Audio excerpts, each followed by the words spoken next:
मान्यवर, अभी एक फैशन होगा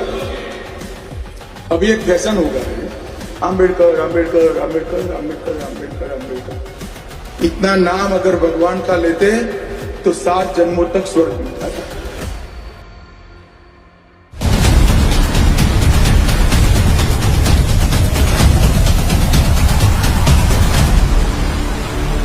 घोड़ा तेज रफ्तार से दौड़ता है, अगर उस पे लगाम नहीं लगाई जाए तो वो बेलगाम हो जाता है। इसी तरीके से हमारे देश के कई ऐसे नेता हैं जो कि अपने जुबान को लगाम नहीं देते, जिसकी वजह से लोगों की जो भावना है वो आहट होती है।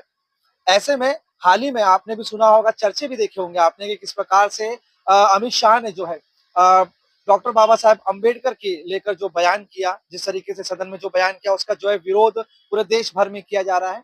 ऐसे में हम भी यही कहना चाहेंगे देश के नेताओं से कि आप जो है, आपको जनता ने अपना प्रतिनिधित्व बना के इसके लिए वहां भेजा है ताकि आप उनकी समस्याओं को, आप उनके अधिकार को जो है वहां उन तक पहुंचाए, ना कि वहां पर बैठकर आप ऐसी टीका टिप्पणी करें जिससे लोगों की जो भावना है उसको आहत पहुंचे। इस तरीके के बयानबाजी करने वाले नेताओं से हम यही कहेंगे कि संविधान और संविधान के बनाने वाले लोगों को या फिर देश के महात्मा और पुरुषों को लेकर जिस तरीके से आप बयानबाजी करते आ रहे हैं, उस पर अंकुश लगना चाहिए, ताकि शहर में, देश में और हर जगह पर जिस तरीके से जो कि शांतिपूर्वक माहौल है वो बना रहे। इस तरीके की बयानबाजी से आप जो है अशांति फैलाने की कोशिश कर रहे हैं। भारतीय संविधानाचा, भारतीय संविधानाचा, भारतीय संविधानाचा, बाबा साहब का अपमान नहीं सहेगा हिंदुस्तान, बाबा साहब का अपमान नहीं सहेगा हिंदुस्तान, बाबा साहब का अपमान नहीं सहेगा हिंदुस्तान। भारत रत्न डॉक्टर बाबा साहेब अम्बेडकर ये कोई फैशन नहीं, जिस तरीके से जो राजनेता कहते हैं कि आजकल ये कहना कि अम्बेडकर अम्बेडकर एक फैशन हो गया है, तो उन्हें बताना चाहेंगे कि देश की नींव को खड़ा करना और देश में जिस तरीके से जो परंपरा थी उसको मिटाकर लोगों को हक देना, ये वो नाम है। इसको लेकर जो है काफी गहरी टिप्पणी की गई थी अमित शाह द्वारा, जिसको लेकर जो है देश विदेश में इसका प्रदर्शन किया जा रहा है, लोग विरोध कर रहे हैं। लोगों का कहना यह है कि जिस तरीके से जो बयान दिया है उसका जो है लेकर माफी मांगे। ये देखने को मिलता है कि किसी गली में या फिर किसी इलाके में या फिर किसी परिसर में यदि इस तरीके का कोई विवादित बयान होता है, तो आप देखते हैं कि परिस्थितियां किस तरीके से जो है भयंकर रूप ले लेती है। लेकिन एक और जहां पर देश के इतने बड़े मंत्री, एक पार्टी के इतने बड़े नेता जब इस तरीके का स्टेटमेंट देते हैं, तो आज उल्लासनगर महानगर पालिका में यहाँ पर डॉक्टर बाबा साहब अम्बेडकर जी के पुतले के नीचे राष्ट्रवादी कांग्रेस पार्टी, शरद चंद्र पवार, हमारे युवा नेता आदरणीय ओमी कलानी जी और आज जिला अध्यक्ष पंचम कलानी जी के नेतृत्व में हमारे कमलेश टिकम जी, गजानन शेळके जी, नगर सेविका सविता ताई जी तथा हमारे तमाम नगर सेवक, हमारे मुख्य पदाधिकारी, इन्होंने यहाँ पर बैठकर मूक प्रदर्शन किए और हमारे देश के जो गृह मंत्री हैं श्री अमित शाह जी, उन्होंने डॉक्टर बाबा साहेब अम्बेडकर जी के बारे में जो विवादास्पद वक्तव्य किया उसका आज हमने यहाँ पर जाहिर निषेध किया है।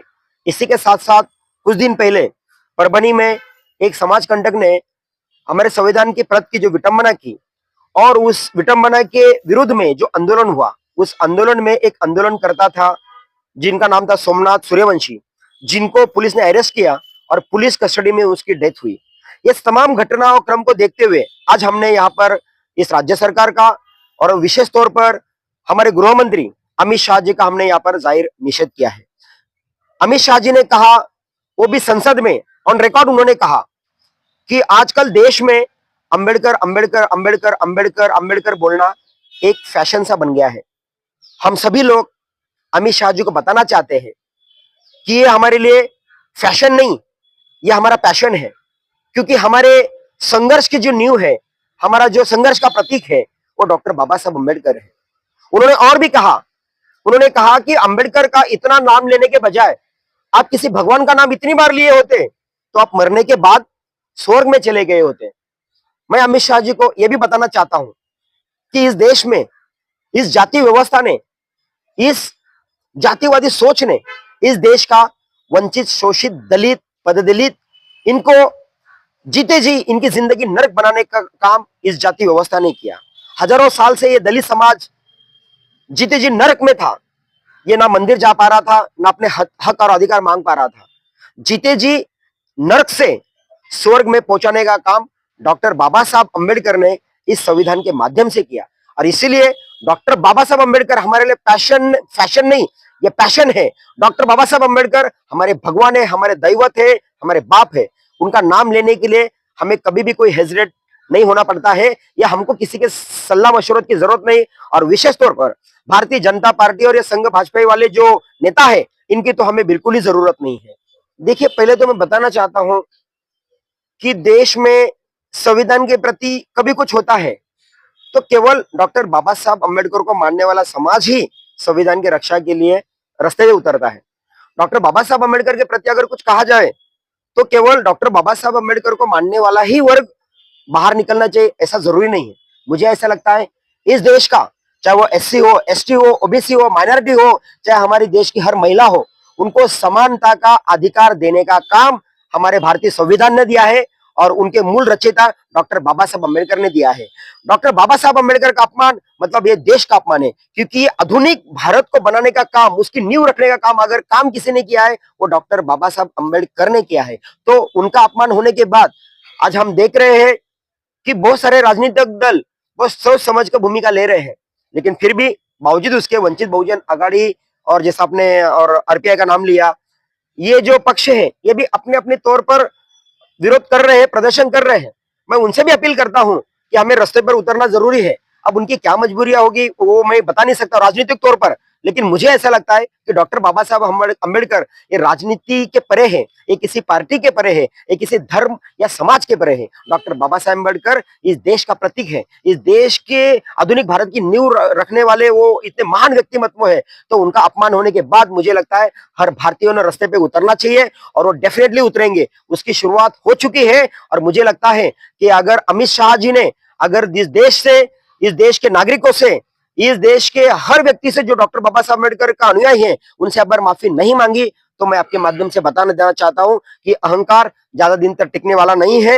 ये अम्बेडकरवादी लोग, भारतीय जनता पार्टी और ये संघ भाजपा विचारधारा के जितने भी सत्ता में जहां जहां बैठे हैं उनको भगाने का काम ये अम्बेडकरवादी ही करेंगे। आप देख लीजिए, अमित शाह जी ने ये कहा कि अगर आप इतनी बार भगवान का नाम लेंगे तो मरने के बाद स्वर्ग चले जाएंगे। मैं अमित शाह जी को और एक बात बताना चाहता हूँ, इस भारत देश के एससी, एसटी, ओबीसी, माइनॉरिटी, महिला, मतलब जो मजदूर, सभी लोग या जो हर जाति धर्म के व्यक्ति को जीते जी भारत देश में स्वर्ग दिखाने का काम इस संविधान ने किया है, डॉक्टर बाबा साहब अम्बेडकर ने किया है। और मैं अमित शाह जी से स्पेशली कहना चाहता हूँ, आप हमारे देश के गृह मंत्री हैं, लेकिन आप कितनी भी पूजा अर्चा करो, कितनी भी डुबकियां लगाओ, आप तो मरने के बाद भी स्वर्ग में नहीं जा सकते हो, क्योंकि आप लोगों ने इस देश के युवाओं को बेरोजगार करने का पाप किया है। आपने हमारी नौकरियां छीनने का काम किया है। आप डायरेक्टली आरक्षण खत्म तो नहीं कर सकते हो, लेकिन आपने पब्लिक सेक्टर की सारे कंपनियों को कुछ निजी लोगों को बेचा है और हमारी नौकरियां छीनने का पाप किया है। आपने महंगाई बढ़ाई है। आपने इस समाज, इस देश में हर समाज जो प्रेम से रहता था उनमें झगड़ा लगाने का और इस देश को बांटने का पाप किया है। तो मुझे बताइए, इतना पापी व्यक्ति मरने के बाद भी कैसे स्वर्ग में जाएगा? ये स्वर्ग में तो जा ही नहीं सकता है। हमसे बातचीत करने के लिए बहुत बहुत धन्यवाद। गौर करने वाली बात है कि राजनीति अपनी तरफ और जिस तरीके से राजनेता बयान देते हैं जिससे विवाद होता है वो एक अपनी तरफ होता है, लेकिन संविधान और संविधान के बनाने वालों पे अगर आप टीका टिप्पणी करेंगे तो आप समझ जाइए कि देश जो है इन्हीं पे चलता है। और अम्बेडकर की यदि बात करें तो वो सिर्फ एक के नहीं, वो सभी के हैं। तो इस तरीके की टिप्पणी करने से पहले राजनेताओं को सोचना चाहिए कि माहौल बिगाड़ना नहीं चाहिए, माहौल को बनाए रखे ताकि देश जो है शांतिपूर्वक चले। कुणाल कपूर, बोल इंडिया।